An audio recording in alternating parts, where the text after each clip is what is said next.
So this would be day 6. I almost said day 7. Day 6. And it's kind of wild. It's kind of wild. My body, my mind, my energy, my everything is really kicking in to what I am setting myself on.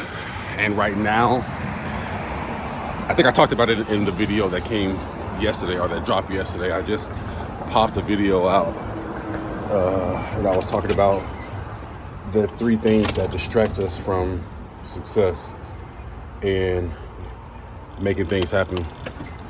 And that big thing is fear. And I'm realizing at this point, it's been 3 years since I went door to door to do sales. I've been doing sales in so many other areas, but I'm realizing that I'm tackling fear right now. And the way to get past that is just knowing what you're selling.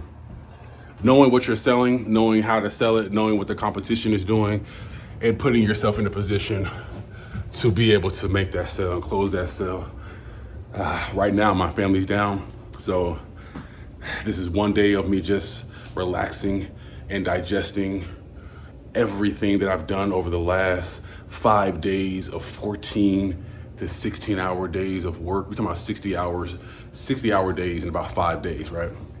And now I have to take off the time. My son's looking up. Now I have to take off some time to just be with my family for this next day.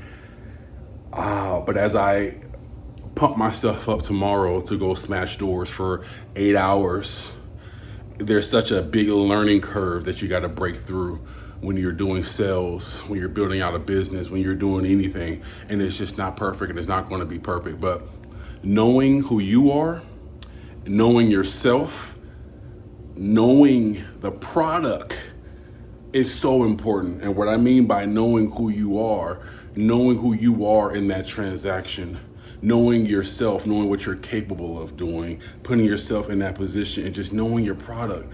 If you know your product better than anybody else, and it doesn't have to be you going door to door, it's just you selling something in general, you building out a business in general, whatever it is. If you just know it better than anybody else, if you know your product better than anybody else, if you know other people's products, then you just know what to say. It's like people getting on stage to go speak for the first time. Their problem is they think they're scared of everyone else. It is they're just not prepared. So I'm preparing myself again. I'm getting back into listening to books about persuasion in different ways, about going door to door, about sales, understanding what I'm selling, all these different things. It matters. It matters so much. So this is going to be a quick little video before I get out of here. We were about to go for a 27-minute walk to go get some food. But there's no sidewalks. So we're about to go spend some time together as a family. And tomorrow, before I go hit the field, I'm going to record a video just about my mindset, where I'm at, what I'm doing, how I'm building myself up, what books I'm reading, and all the different things, and just recap on what I have accomplished for the day, going in for the next 14 days of going door to door, going to network meetings, running my 3 businesses, and everything. I'm going to try my best to continue to document the process the best I can as I go through this process.